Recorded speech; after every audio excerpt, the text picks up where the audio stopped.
जिस तरीका से कैनल वाटर से बरसाया गया, क्या कोई एक आतंकवादी था क्या स्टूडेंट? उस तरीका से तो किसी जानवर को भी नहीं मारा जाता जिस तरीका से सरकार पिटवाया गया स्टूडेंट के ऊपर। वो स्टूडेंट क्या क्रिमिनल थे? स्टूडेंट अपना हक के लिए मांग कर रहे थे।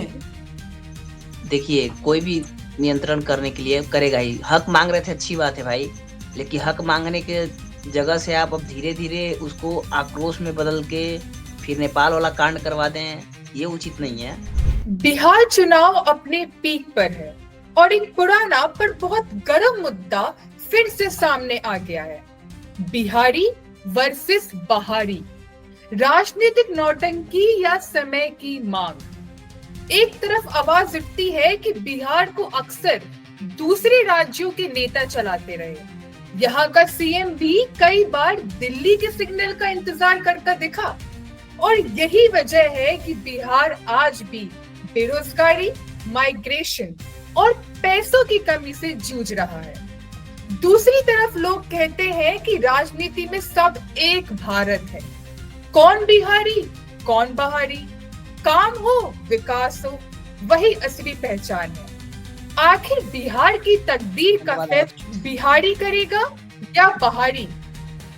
आज हम इसी मुद्दे पर बात करेंगे और दोनों पक्षों की बात बिना चिल्लाए समझ कर सुनेंगे। तो मैं सबसे पहले पूछना चाहती हूँ सालम जी आपसे, क्या यह सच है कि बिहार के मुख्यमंत्री जी कमजोर है और एनडीए के मजबूत केंद्रीय नेतृत्व का उन पर दबदबा बना हुआ है? जी, हम जैसा आपने बोले ये बात बिल्कुल ही सही है। केंद्र सरकार और हमारे बिहार के श्री नीतीश कुमार जी, ये अपने पहले ही जैसे अभी नहीं है। ये अपने पहले ही जैसे अभी नहीं है। कारण यह है कि अभी इसका दबदबा नहीं चलता है, इसका जो तो सीट सही तरीका से नहीं है, काम अपने दूसरे के बल पे करता है, दूसरे के दबाव पे रहता है। इस वजह से ये हर एक काम अपने खुद पे डिसीजन लेके नहीं करते हैं। तो यानी कि बिहार का फैसला बिहार के मुख्यमंत्री नहीं, जो केंद्र में जो सरकार है, दिल्ली में बैठने वाली सरकार, वहां से फैसला आता है, क्या आप ये कह रहे हैं? जी जी बिल्कुल बिल्कुल। अजीत जी, आपका भी यही मानना है? नहीं मैम, मैं इसको नहीं मानता। अगर बताइए, अगर उनको अगर ऊपर से दबाव आएगा तो वो तो पार्टी छोड़ के जा सकते हैं दूसरे पार्टी में। ये दोनों पार्टियों के राय से होता है, क्योंकि ये दोनों गठबंधन है। ऊपर से दबाव पड़ता होगा, वो तो भाई प्राइम मिनिस्टर हैं देश के और ये सीएम है बिहार के, तो दोनों में जब साठ-गांठ बैठती होगी अपने में, तब तो ये लागू करते होंगे अपना अपना। लेकिन एक बात तो ये भी सच है कि बिहार को भी तो केंद्र सरकार की मदद की आवश्यकता पड़ती होगी, खासकर तब जब केंद्र सरकार अपने अस्तित्व के लिए बिहार के सांसदों पर निर्भर है। जी मैम एक बात और पूछना चाहता हूँ। एनडीए की सरकार बिहार में लगभग 20 साल से है, बिहार में, और केंद्र में 11 साल से। तो उससे पहले तो जो सरकार थी वो क्यों नहीं फंडिंग की? सवाल तो दोनों सरकार पे उठेगी फिर ना। यानी कि बिहार को दरकिनार केंद्र से ही किया जाता है। बिहार में तो ये 20 साल से है, अगर ये चाहते तो पहले भी मांग कर सकते थे। अगर मान लीजिए और बोलते होंगे कि मुझे भाजपा सरकार से मिलेगी उम्मीद है, तो भाजपा तो 11-12 साल से आई है, अब तो इनको मिल जाना चाहिए। उससे पहले तो कांग्रेस थी, तो उनको मतलब एनडीए की सरकार में गठबंधन कर लेते थे, तो इनको नहीं मिलता था। अभी तो मिल जाना चाहिए जो चीज मांगेंगे। नहीं, हम अजीत भाई की राव से हम संतुष्ट नहीं है। आपका क्या मानना है? मेरा मानना यह है, जो हम बोले वही है, क्योंकि अगर सरकार अगर चाहते हैं कि नहीं हम अपने बल पे काम करें, हम अपने मन की सोच से अपनी जो राय है, जो आर्टिकल है, जो कि कानूनी जरिए से चलाया जाता है बिहार को, उस तरीका से अगर चलाया जाए तो इतना दंगा फसाद अभी नहीं होते हमारे बिहार में। जब तक उस पर दबाव नहीं आया जा रहा है हमारे बिहार सरकार के मुख्यमंत्री श्री नीतीश कुमार के ऊपर में, तो इस तरीका से पहले नीतीश कुमार इस तरीका से नहीं थे जिस तरह अभी कुछ सालों से है। कौन सा आपको ऐसा फैसला लगा जो दबाव वाला रहा? कोई आप उदाहरण दे सकते हैं, आपने देखा हो? बिल्कुल, जैसे आप देख सकते हैं कि बीपीएससी स्टूडेंट के प्रति किस तरीका से लाठी चार्ज किया गया, किस तरीका से कैनल वाटर से बरसाया गया। क्या कोई एक आतंकवादी था क्या स्टूडेंट? उस तरीका से तो किसी जानवर को भी नहीं मारा जाता जिस तरीका से सरकार पिटवाया गया स्टूडेंट के ऊपर। वो स्टूडेंट क्या क्रिमिनल थे? स्टूडेंट अपना हक के लिए मांग कर रहे थे।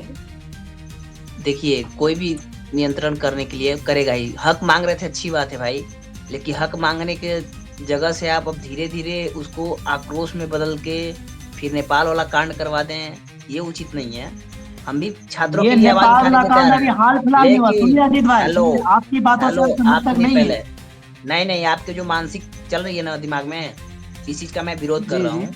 आपसे सवाल है कि क्या मुख्यमंत्री बिहार के केंद्र सरकार के कारण अपना अस्तित्व खोते जा रहे हैं? क्या वो केंद्र सरकार की बातों पर चलकर फैसला लेकर अपना खुद का जो उनका ग्राउंड है, अस्तित्व है, वो खोते जा रहे हैं?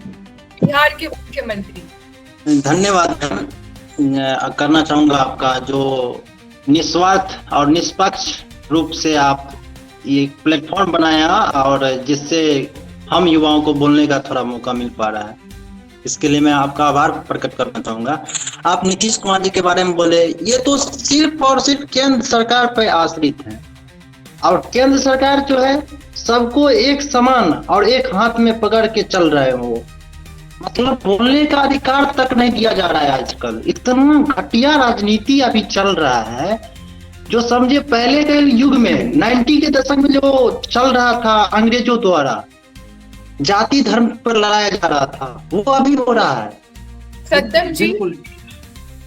सद्दाम हुसैन जी, आखिर अगर एक गठबंधन है जब बिहार में एनडीए की सरकार है, तो क्या दिक्कत है अगर केंद्रीय सरकार अगर कुछ फैसला लेती है और एक इंटरफेयर करती है स्टेट के फैसलों में?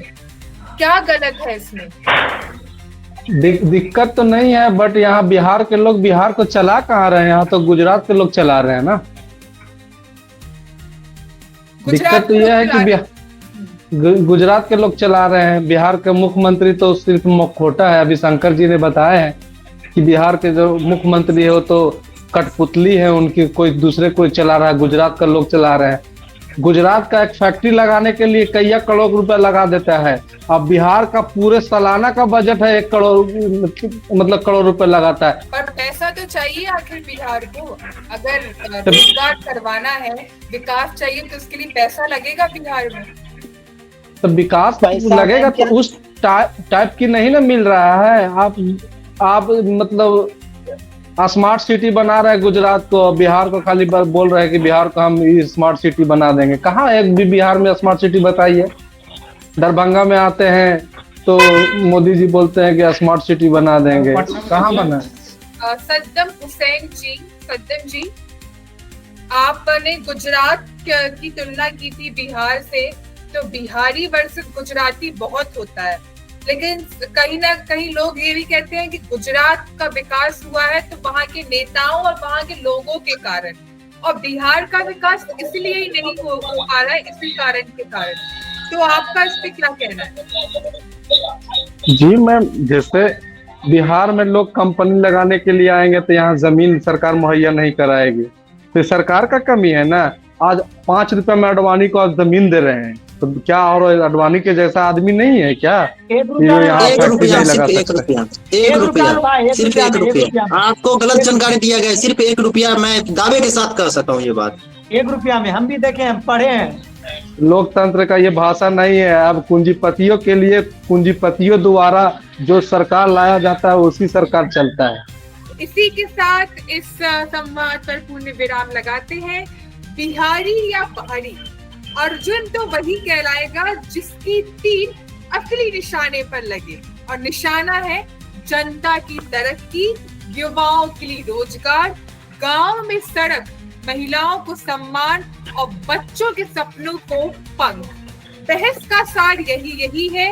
किसी राज्य या देश की तकदीर तब बदलती है जब सब मिलकर जात पात नीति बाहरी पार्टी पंथ के दायरे से ऊपर उठकर सिर्फ एक सवाल पूछे, कौन काम करेगा, कौन उम्मीद जिंदा रखेगा। बिहार की आत्मा और भविष्य यहाँ की हर वोटर के हाथ में है।